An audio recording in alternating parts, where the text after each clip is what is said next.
واستنى بسنته إلى يوم لا ريب فيه سبحانك لا علم لنا إلا ما علمتنا إنك أنت العليم الحكيم اللهم إنا نسألك الصدق في القول والإخلاص في العمل اللهم آمين أما بعد.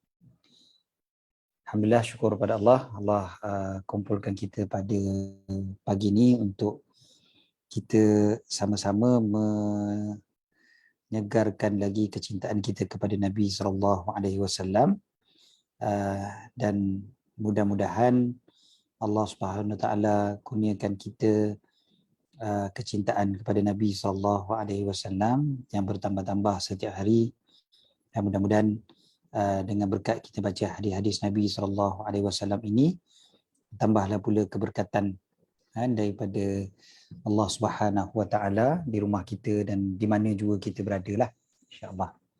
Alright, kita baca terus hadis yang seterusnya daripada kitab Riyadhus Shalihin susunan Al-Imam An-Nawawi rahimahullah wa nafa'ana bihi fid dharain amin.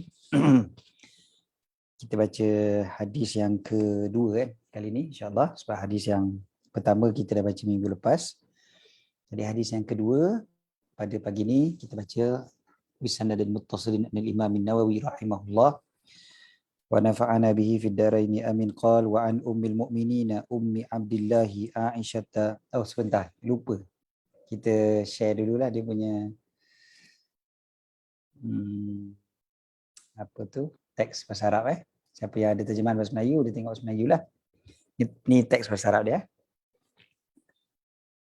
قال وعن أم المؤمنين أم عبد الله عائشة رضي الله تعالى عنها قالت قال رسول الله صلى الله عليه وسلم يغزو جيش الكعبة فإذا كانوا ببيداء من الأرض يخسف بأولهم وآخرهم قالت قلت يا رسول الله كيف يخسف بأولهم وآخرهم وفيهم أسواقهم ومن ليس منهم قال يخسف بأولهم وآخرهم ثم يبعثون على نياتهم متفق عليه هذا لفظ البخاري. Okey. Apa hadis ini kalau kita perhatikan, pertama sekali hadis diriwayatkan oleh Sayyidatina Aisyah radhiyallahu taala anha yang kita semua dah kenal, kita semua mengetahui beliau adalah salah seorang daripada isteri yang paling dicintai oleh Rasulullah sallallahu alaihi wasallam, ummul mukminin. Dan mungkin ada, kalau ada orang perasan, Sayyidatina Aisyah dia punya kunyah dia Ummu Abdillah. Kunyah ni maksudnya apa? Nama gelaran tu kan, Ummu ataupun Abu ataupun Ibnu. So Ummu Abdillah, Mak Abdullah. Sedangkan kita semua tahu yang Sayyidatina Aisyah tak ada anak kan? Sayyidatina Aisyah tak ada anak. Tapi kenapa dia ada gelaran Mak Abdullah pula? Jadi disebutkan gelaran Ummu ataupun Abu kepada seseorang itu dia tak semestinya ada anak. Itu sebablah kalau Abu dan Ummu tu kadang-kadang daripada budak pun dah digelarkan begitu. Kan? Macam hadis yang popular, ya Aba Umair ma fa'alan Nughair kan? Aba Umair adik kepada Saidina Anas, yang mana masih lagi budak, lagi waktu tu kecil, lagi masih main dengan burung pipit. Tapi dah digelar sebagai Abu Umair oleh Nabi SAW. Begitu jugalah dengan Imam An-Nawawi. Kan? Imam An-Nawawi sendiri tak ada anak, Imam An-Nawawi tak kahwin. Tapi gelaran dia Abu Zakaria. Ya, Abu Zakaria Yahya bin Sharaf An-Nawawi.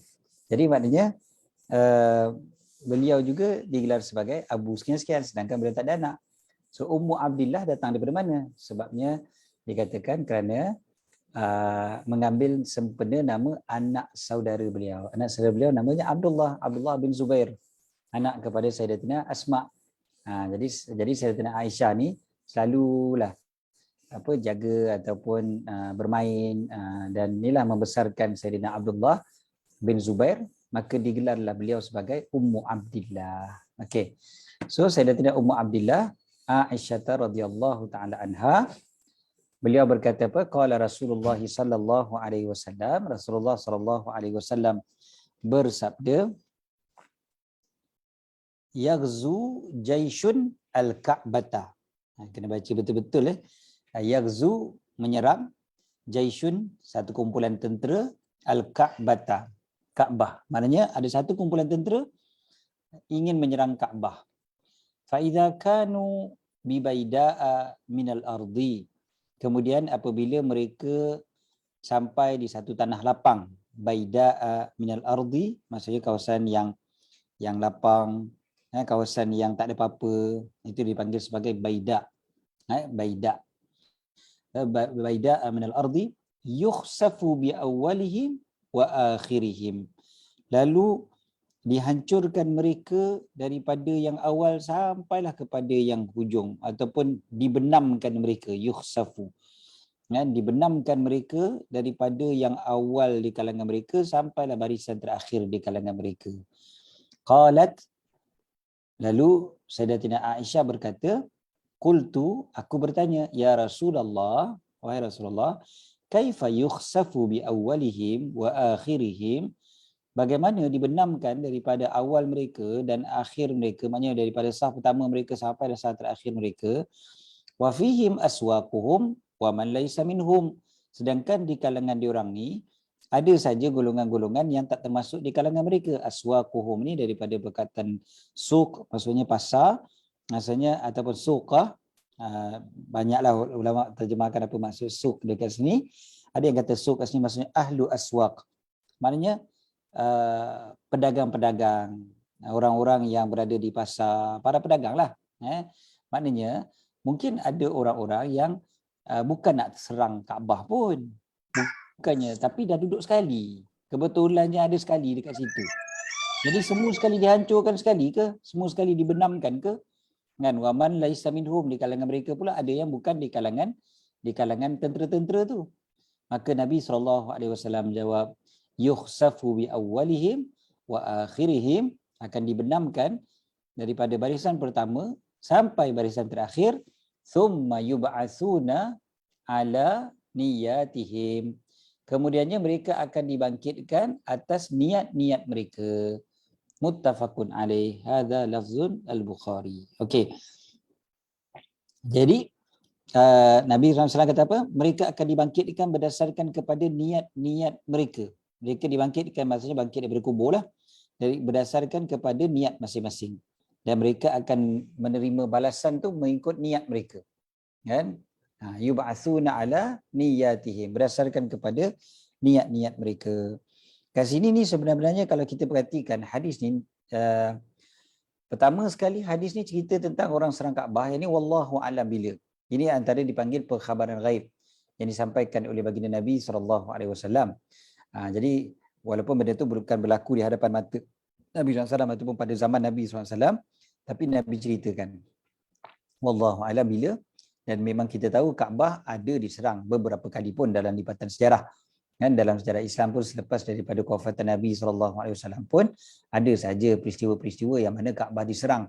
Jadi kita tak pelik pun lah dengan hadis ini. Cuma Nabi SAW bagi tahu perkara yang gaib yang akan berlaku. Kemudiannya nak ceritanya, ada golongan tentera-tentera tu dan ramai orang yang ada kat situ, semuanya akan dibenamkan ke dalam bumi. Jadi waktu tu Sayyidatina Aisyah macam risaulah, habis kalau bukan tentera macam mana pula? Kan, kalau dia pergi ke Mekah tu, join sekali dengan tentera tu, tapi bukan dia nak serang. Dia pergi tu sebab nak berdagang. Kan kota Mekah ni kota yang terkenal dengan perdagangan. Jadi macam mana kalau dia orang ni bukannya nak pergi serang, dia orang nak pergi berdagang, cuma join sekali je lah grup tu. Jadi macam mana? Jadi tetap Nabi SAW kata semuanya akan dihancurkan, akan dibenamkan. Cumanya akhir sekali akan dibangkitkan mengikut niat masing-masing. Jadi kalau niat mereka tu bukan untuk menyerang Kaabah, maka tidaklah diazab oleh Allah SWT. Cumanya dihancurkan sekali itu disebutkan oleh para ulama, inilah bahayanya apabila kita duduk dengan orang yang zalim. Duduk dengan orang yang zalim, satu kebinasaan itu ataupun kemurkaan Allah Ta'ala, na'udzubillah, dia akan turun sekaligus. Dia bukan kira pada orang yang zalim saja, kepada orang lain pun kena juga. Jadi itu yang jaga-jaga, bahaya sangat kalau asyik melepak-lepak dengan orang yang berlaku zalim. Okey. Ini secara ringkaslah hadis ni. Cuma pengajaran paling utama hadis ni adalah berkaitan dengan niat lah. Sebab dia masih lagi bincang bab niat kan. Macam minggu lepas kita bincang bab niat. So minggu ni pun kita masih lagi bincang bab niat. Hadis yang kedua sama macam hadis yang pertama, berbicara tentang kepentingan niat. Jadi walaupun macam mana sekalipun, akhir sekali Allah Ta'ala akan bangkitkan berdasarkan kepada niat orang tu. Ini yang kita katakan niat ni dia lah yang menentukan segala-galanya kan. Dia yang menentukan kalau benda baik, benda buruk dan sebagainya. Okey, hadis yang ketiga kita terus baca. Wa bi anhu qala wa an Aisyah radhiyallahu anha qalat qala an-nabiy sallallahu alaihi wasallam la hijrata ba'da al-fathi walakin jihadun wa niyyah wa izastunfirtum fanfiru muttafaqun alaih. Okey. Daripada Sayyidatina Aisyah radhiyallahu anha juga beliau berkata la hijrata ba'da al-fathi. Okey. Tidak ada lagi hijrah selepas daripada pembukaan kota Mekah. Akan tetapi yang ada adalah jihad dan juga niat. Apabila kalian diperintahkan untuk pergi berjuang, bangkit berjuang, maka bangkitlah, pergilah, cepat-cepatlah pergi berjuang. Pergilah berjihad. Iza stunfirtum fanfiru. Okey. So sekarang ni kalau kita tengok hadis ni, Nabi SAW bagi tahu hijrah daripada kota Mekah ke kota Madinah tu dah tak ada sebab kota Mekah dah dibuka. Maksudnya dah jadi negeri orang Islam. Bila dah jadi negeri orang Islam, maka tak ada dah istilah hijrah dari Mekah ke Madinah lagi dah. Kan hijrah dari Mekah ke Madinah disyariatkan waktu Mekah tu masih lagi di bawah pemerintahan orang kafir. Jadi bila dah diperintahkan oleh orang Islam, dah tak perlu dah nak berhijrah ke Madinah dari Mekah. Maka Nabi SAW kata tidak ada lagi hijrah selepas pembukaan kota Mekah. Itu jelas. Akan tetapi Nabi SAW jawab, walakin jihadun niyah. Maksud di sana, pahala hijrah tu, ganjarannya masih lagi ada. Dan walaupun hijrah secara fizikal dah tak ada, tetapi dia masih lagi ada hijrah-hijrah yang berbentuk berubah dari segi perbuatan kita dan sebagainya. Jadi Nabi SAW bagi tahu galang ganti dia. Galang ganti kepada hijrah dari Mekah ke Madinah tu ada dua, iaitu jihad dan juga niat. Jihad adalah perkara yang besar, dia adalah berusaha bersungguh-sungguh, dan dalam konteks pada hadis Nabi SAW waktu zaman Nabi SAW, jihad di jalan Allah SWT, berperang dan sebagainya, dia memerlukan kepada fizikal. Manakala niat benda yang melibatkan hati. Jadi kat sini dia ada dua komponen luar dan komponen dalam, kan, yang fizikal dengan yang dalam. Kedua-dua itulah yang menggantikan kepada hijrah. Yang ini memang satu perkara yang sangat-sangat penting, dan maknanya niat itulah yang paling besar sekali. Okey, niat sangat-sangat besar. Ada satu kata-kata Allahumma salli alaihi Sayyidina Abdullah bin Mubarak. Beliau mengatakan bahawa saja niat ini dia yang macam ni. Niat akan mengubah sesuatu yang kecil jadi besar dan boleh mengubah sesuatu yang besar jadi kecil. Yang besar boleh jadi kecil, yang kecil boleh jadi besar dengan niat. Maksudnya amal yang soleh walaupun kecil, tapi kalau niatnya bagus, niatnya baik, dia jadi besar. Tapi amal walau besar macam mana sekalipun, tapi niat tak baik, dia jadi kecil. Dia jadi tak ada benda lah, sebab niatnya tak baik. Jadi kecil je lah amal tu. Jadi niat ni, dia boleh mengubah sesuatu yang kecil jadi besar, dia boleh mengubah sesuatu yang besar jadi kecil. Ini boleh buat teka-teki ni. Kan? Okey. Sinilah. Okey. Jadi patutlah Nabi SAW pun kaitkan dengan hijrah, kan? Hijrah. Sebab tadi minggu lepas kita ada baca tentang hadis hijrah, kan? Hadis niat tu ada kaitan dengan hijrah. So kat sini pun Nabi SAW bagi tahu. Jadi dah hijrah dah tak ada dah. Hadis yang pertama yang hari tu kita bincang minggu lepas, bincangnya adalah tentang hijrah. Kan? Siapa yang berhijrah kerana Allah dan Rasul, maka hijrahnya kepada Allah dan Rasul dan seterusnya lah. So ganti kepada hijrah adalah niat. Okay, hadis last kita baca hari ni 3 hadis, insya-Allah mengambil barakah, ambil nombor ganjil . So hadis yang keempat atau hadis yang ketiga pada hari ini, Rabi anhu qala wa an Abi Abdillah Jabir bin Abdullah Al-Ansari radhiyallahu anhuma qala kunna ma'an nabiy sallallahu alaihi wasallam fi ghazatin faqala inna bil madinati la rijalan ma sirtu masira wala qata'tum wadiya illa kanu ma'akum habasahumul marad wa fi riwayah illa syarakukum fil ajri rawahu Muslim. Wa rawahu al-Bukhari an Anas radhiyallahu anhu qala raja'na min ghazwati Tabuk ma'an Nabi sallallahu ghazwati Tabuk ma'an Nabi sallallahu alaihi wasallam faqala inna aqwaman khalfana bil madinati ma salakana sya'ban wala wadiyan illa wa hum ma'ana habasahumul al-uzru. Okey. Ataupun ma salakna tadi ya. Ma salakna. Ada disebut sya'ban ataupun sya'ban. Perkataan sya'ban lebih tepat. Okey. Sini. Inilah. Okey. Daripada Sayyidina Jabir bin Abdullah Al-Ansari. Sayyidina Jabir bin Abdullah ni sahabat yang muda Sahabat yang muda. Bapa beliau yang pergi berjihad dulu mula-mula di perang Badar dengan perang Uhud, bapa beliau minta supaya beliau tinggal dekat Madinah untuk jaga keluarga. Jadi beliau tak dapat pergi kepada peperangan tersebut, tetapi beliau dapat pergi kepada perang-perang yang selepas daripada itu. Semua perang selepas daripada itu bersama dengan Nabi SAW. Sayyidina Jabir bin Abdullah biasa pergi. Semuanya pergi. Jadi Sayyidina Jabir bin Abdullah, dan Sayyidina Jabir bin Abdullah ni juga sahabat yang paling akhir wafat di Madinah. Paling akhir sekali meninggal dunia dekat Madinah di kalangan para sahabat adalah Sayyidina Jabir bin Abdullah. Tapi kita tak nak cerita panjang tentang Sayyidina Jabir bin Abdullah ni sebab kita masa pun tak panjang, kita nak baca hadis kan. Jadi Sayyidina Jabir bin Abdullah Al-Ansari, sahabat yang awal masuk Islam juga. Beliau masuk Islam waktu Bai'atul Aqabah. Jadi maknanya sebelum hijrah beliau dah masuk Islam dah dengan bapa beliau. Sebab kita sebut radhiyallahu anhuma, bapa beliau juga adalah sahabat Nabi SAW yang mati syahid pun sebenarnya. Jadi kunna ma'an Nabi SAW fi ghazatin. Kami pada satu kali itu kami bersama dengan Nabi SAW dalam salah satu daripada perang lah, dalam peperangan bersama dengan Nabi SAW.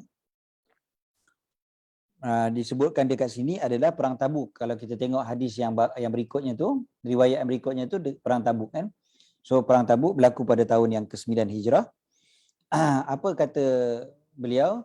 Dia kata bila bersama dengan Nabi SAW dalam peperangan tersebut, Nabi SAW bagi tahu inna bil madinati la rijalan masirtum masira.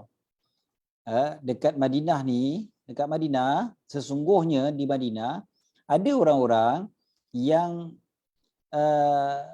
dia tidaklah berjalan bersama dengan kalian punya perjalanan, tidaklah dia menempuh wadi, melainkan dulu ni dia bersama dengan kalian, tetapi habasahumul marad, dia tidak dapat pergi dengan sebab sakit. Mereka terpaksa tinggal dekat Madinah sebab sakit. Maknanya dulu ni masiratu masiran, tidaklah kalian berjalan satu perjalanan dan tidaklah kalian menempuh satu wadi, melainkan mereka dulu sentiasa bersama dengan kalian. Maknanya perang-perang dulu dia orang selalu ada dengan kita. Tapi sekarang ni tuan tak dapat pergi dengan kita sebab sakit. Macam itulah. Ada golongan-golongan yang macam tu. Memanglah logik lah kan. Ada orang sakit tak dapat pergi perang. Dalam salah satu riwayat sebut illa syarakukum fil ajri, melainkan mereka berkongsi dengan kalian pada pahala. Maknanya pahala dapat juga walaupun dia tak dapat pergi sebab sakit. Ini bukan hadis yang kita biasa baca, bagaimana Nabi SAW bagi tahu tentang orang yang biasa melakukan satu amal ibadah, kemudiannya dia tak dapat buat amal ibadah tu kerana sakit ataupun kerana bermusafir, maka dia dapat pahala sama macam waktu dia sihat ataupun waktu dia bermukim. So dia tak dapat pergi perang, tapi dulu dia biasa pergi perang. Jadi dia tak dapat pergi perang kerana sakit, dia dapat juga pahala macam orang pergi perang. Dan hadis yang diriwayatkan oleh Sayyidina Anas radhiyallahu anhu, raja'na min ghazwati Tabuk, kami balik daripada perang Tabuk bersama dengan Nabi SAW. Sama juga Nabi SAW bagi tahu kan ada orang-orang yang tinggal, yang tak bersama dengan kita dekat Madinah, kan, tidaklah maknanya diorang ni tak dapat pergi sebab sakit tadilah kan, masalakna syi'ban wala wadiyan, tak adalah kita menempuh satu gunung ataupun lembah, melainkan mereka bersama dengan kita, tapi mereka tak dapat pergi kerana sebab uzur. Ada satu pengajaran daripada hadis ni, banyak pengajaran daripada hadis ni, antaranya adalah dengan niat lah yang menentukan mereka ni dapat pahala ataupun tidak. Sebab hadis ni diletakkan oleh Imam An-Nawawi dalam bab niat. Sebab niat mereka, kenapa mereka tak pergi perang? Ada orang, macam orang munafik, dia tak nak pergi perang, dia buat macam-macam alasan. Dia buat macam-macam alasan, dia tak nak pergi perang. So dia create lah. Alah tak boleh pergilah, tak nak, susah lah, gini-gini kan. Macam-macam alasan dia. Ada golongan yang jumpa Nabi SAW, minta uzur juga. Kata kami tak dapat nak pergi perang. Sebab apa? Sebab sakit. Sebab ada keluarga yang sakit. Sebab ada perniagaan. Sebab ada macam-macam sebab. Kan? Jadi Nabi SAW beritahu tentang niat kat sini sebenarnya. Sebab ada yang memang tak dapat pergi tu semata-mata kerana sakit. Tak ada sebab lain. Habasahum al-marad. Kan? Mereka ditahan oleh penyakit. Oleh satu sakit. Jadi memang tak mampu nak pergi. Dapat pahala sama macam orang yang pergi. Ini kelebihan orang yang berniat dengan niat yang solihah. Macam kita lah. Kalau kita niat betul-betul sungguh-sungguh. Kita memang nak baca hadis Nabi SAW tiap minggu. Ataupun kita memang nak baca kitab tiap hari dan sebagainya. Memang sungguh-sungguh kita ada niat tu.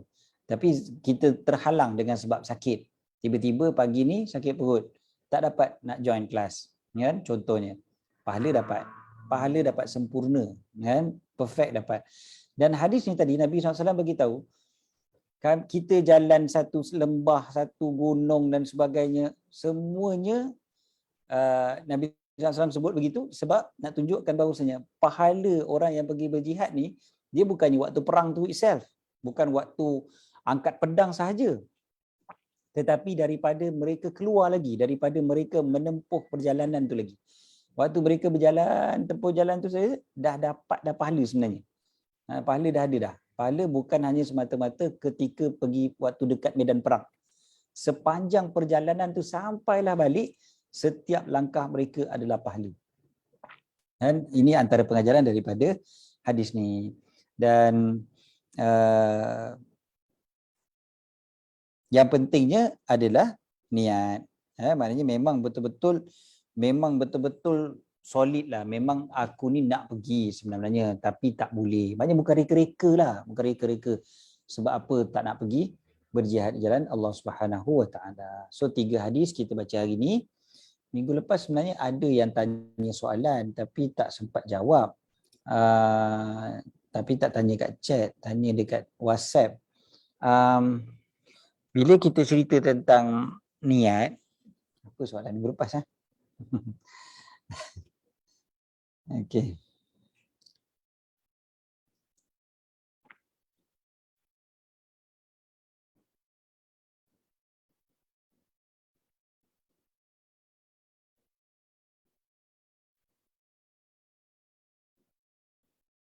Okey.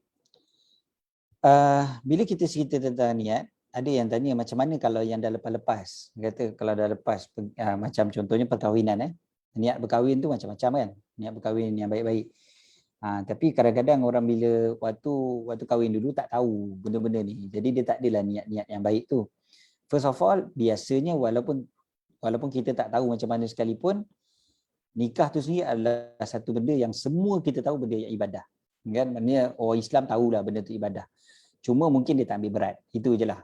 Jadi at least dia tahu dia buat benda baik. Maknanya dia dah ada niat yang baik juga. Dan dia tahu benda tu bukan benda jahat. Nikah bukan benda jahat, benda buruk. Dia tahu benda tu benda baik. So, bila dia niat, dia niat tu, dia dah ada niat yang baik tu. Cuma kadang-kadang, dia punya niat tu tak solid. Niat tak solid kan. Dia kata, campur-campur dengan niat lain. Contohnya lah, kahwin tu sebab nak show off ke, nak apa-apa lah. Banyak ada lagi niat-niat yang pelbagai. So, macam mana cara dia? Jadi kita ada sebutkan sebenarnya minggu lepas, kita ada terangkan bahawasanya niat ni dia memerlukan kepada kita selalu perbaharui, kita selalu tajdid, selalu refresh niat. Jadi bila kita refresh niat ni, dia boleh memperbaiki niat dan menambahkan niat. Kan? Kita boleh tambah lagi niat. So selagi mana kita masih lagi dalam ibadah tersebut, kita masih lagi boleh niat. Lainlah kalau kita dah habis ibadah tu, payah dah lah nak niat dah. Contoh, katakan kita sedang duduk dalam majlis ilmu. Sekarang ni, pagi ni, kita dalam majlis ilmu. Mula-mula pukul 8 pagi tadi kita ada satu je niat, iaitu nak belajar. Lepas tu kita tambah pula niat nak mencintai Nabi SAW. Tambah pula niat nak menambahkan kenal pada Nabi SAW. Tambah pula niat nak mengelakkan daripada melakukan perbuatan maksiat. Tambah pula niat untuk bersilaturahim. Tambah pula niat untuk mendapatkan keberkatan dekat rumah kita. Tambah lagi niat. Maknanya daripada masa ke semasa tu bertambah-tambah niat kita. Bertambah-tambahlah pahala. Kan? Sebab lagi banyak niat, lagi banyak pahala. Jadi walaupun dulu tu mula satu niat je, campur dengan bila yang lain-lain tu tambah lagi niat, tambah lagi niat, tambah lagi, dia boleh terus dapat pahala. Selagi mana kita duduk dalam majlis ilmu tu lah. Katakanlah besok baru nak niat, tak jadi dah lah. Untuk semalam punya perbuatan. Jadi kalau selagi mana perkahwinan tu masih lagi dalam perkahwinan, niat tu masih lagi boleh disegarkan, boleh di refresh, boleh ditambah, kan? Jadi masih lagi boleh mendapat pahala, masih ada ruang lagi untuk menambah pahala dengan niat perkahwinan tu. Walaupun mula-mula dulu kahwin, macam tadilah sebab suami tu dream man ke apa benda ke ataupun nak show off ke, atau nak show off kan benda yang tak baik. Kan? Tetap boleh kita perbaharui niat. Kita betulkan niat kita. Ini baiknya Allah SWT. Kan? Allah Ta'ala sentiasa bagi lagi ruang dan peluang kepada kita untuk menambah pahala. Sentiasa ada. Jadi jangan risaulah. Perkara tu cuma kalau yang dah lepas, kita akan rasa rugilah. Contohlah, kata macam contohnya, kita sedekah tahun lepas, kita sedekah untuk tunjuk-tunjuk. Dia riak kan contohnya. Lepas tu sekarang baru kita nak, alamak, aku nak tukar lah niat tahun lepas tu bukan sebab riak lah, sebab ikhlas lah. Tak jadi dah lah. Tak jadi dah lah, dah terlepas lah.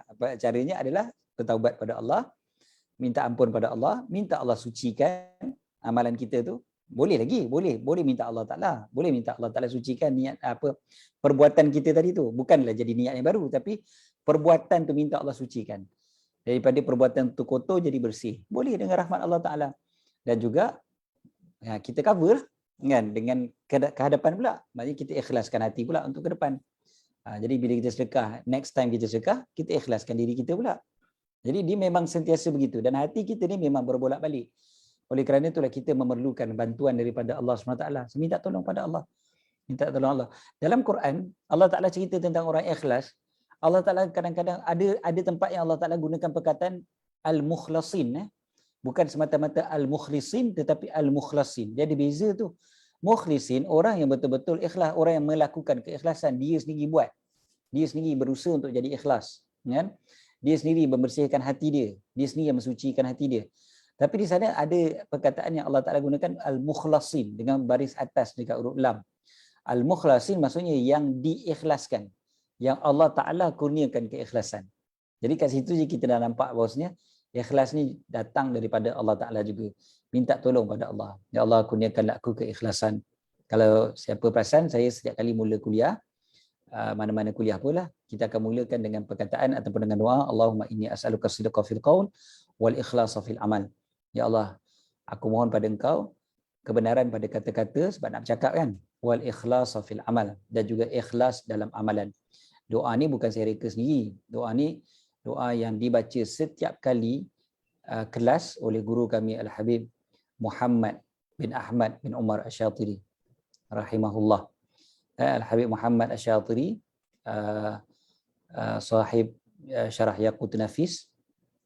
Al-Habib Muhammad Asy-Syatiri bila mengajar dalam kelas-kelas beliau, memang beliau akan mulakan pengajian beliau akan baca begitu. Allahumma inni as'aluka sidqa fil qaul wal ikhlasa fil amal. Ataupun Allahumma rzuqni sidqa fil qaul wal ikhlasa fil amal. Jadi minta keikhlasan dalam amal. Minta Allah Ta'ala kurniakan ikhlas tu. Jadi ini antara perkara yang kita boleh repair lah diri kita ataupun niat kita, insya-Allah hati kita. Dia benda ni masih lagi kita masih lagi diberi peluang selagi mana kita bernafas. Kan? Bila dah mati, kita yang akan menyesal, na'udzubillah. Kenapalah dulu hati aku ni tak ikhlas? Kenapalah aku tak solid ikhlas kerana Allah Subhanahu wa taala. Wallahu alam. Cukup untuk pagi ni. 8.36 dah. Tak ada soalan lain kan? Dekat ruangan chat tak ada. Okey. So kita akan sambung insya-Allah hadis yang ke-5 pada minggu depan insya-Allah. Ya, wallahu alam. Aqulu qawli hadza wa astaghfirullahal azim li wa lakum.